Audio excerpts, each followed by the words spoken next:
2027, a UTEP professor will have played a major role in the Artemis III mission. NASA plans to land 2 astronauts on the south pole of the moon for the first time in history. The mission aims to further lunar exploration and scientific discovery.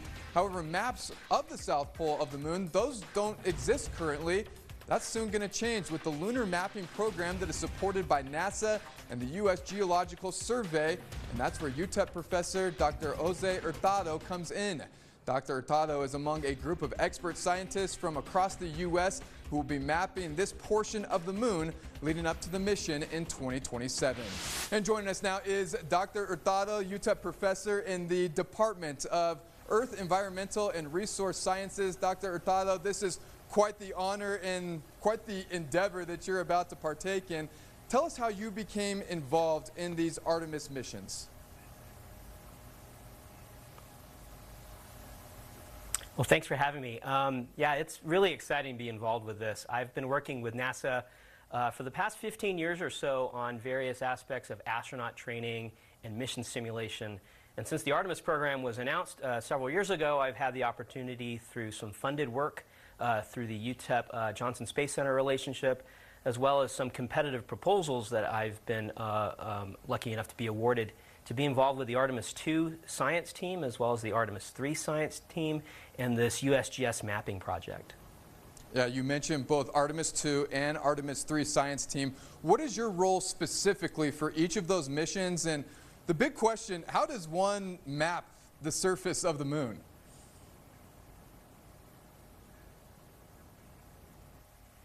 Yeah, so for Artemis II, I'm on the science operations team. So my role is I'll be in what's called the science evaluation room, along with other members of the science team. That's a special new space in the Mission Control Building at Johnson Space Center, right next to the main flight control room.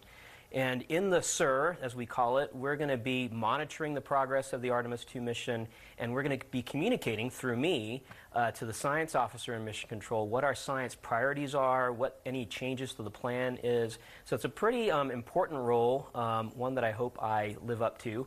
For Artemis III, I'm one of the co-investigators on the funded project for the geology investigation.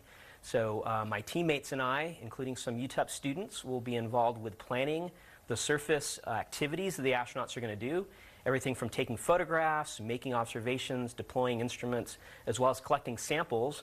And then during the Artemis III mission, we'll be right there in the science evaluation room in Mission Control, monitoring the mission and, again, communicating our priorities and making changes in plan in real time if necessary.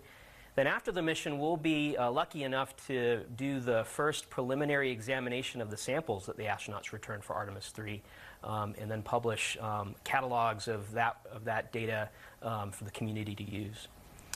For your question about how to map the moon, that's something I've been working on the last year through this USGS project.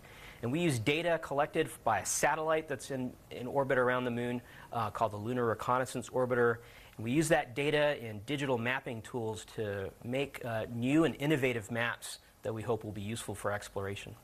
Yeah, and for this Artemis III mission, that'll be the first time that astronauts actually step foot on the south pole of the moon. Why the south pole? What is its significance, and what is NASA hoping to find there?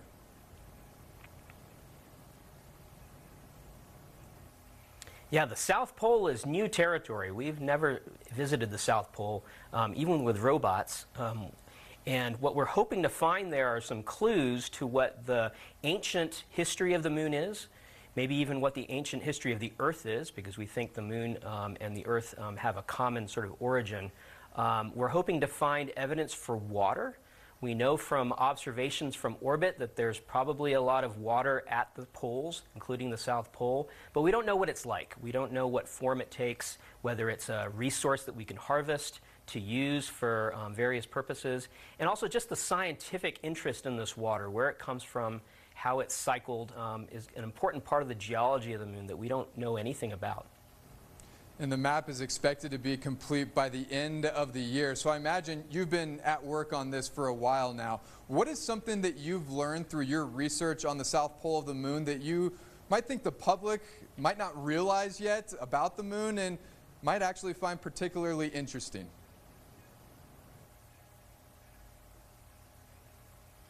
Yeah, what's really interesting to me is the South Pole region, which you can see sort of flashing behind me on the map that's animated.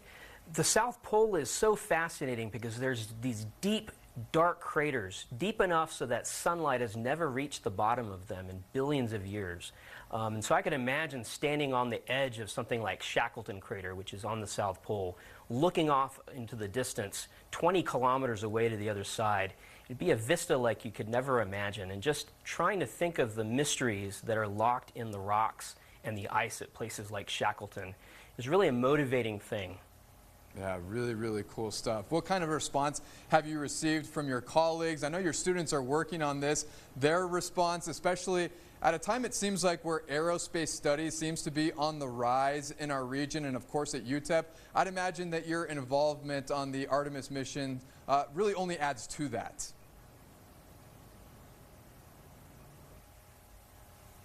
Yeah, and that's an especially important part of this for me. I want to bring back as much as I can to the community, including the students here at UTEP. So I have several graduate students that are involved with the Artemis project, trying to get undergraduates involved as well. And I really want El Paso to feel as they're a part of the journey that the astronauts are going to be taking, and that we really do have a front row seat on exploration of the solar system, and a lot of that can start here at UTEP.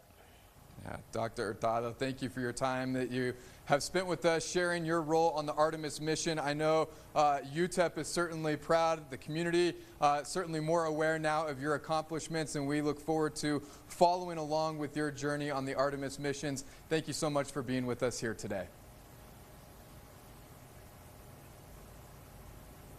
Thank you so much, and watch out for Artemis II flying early next year. All right.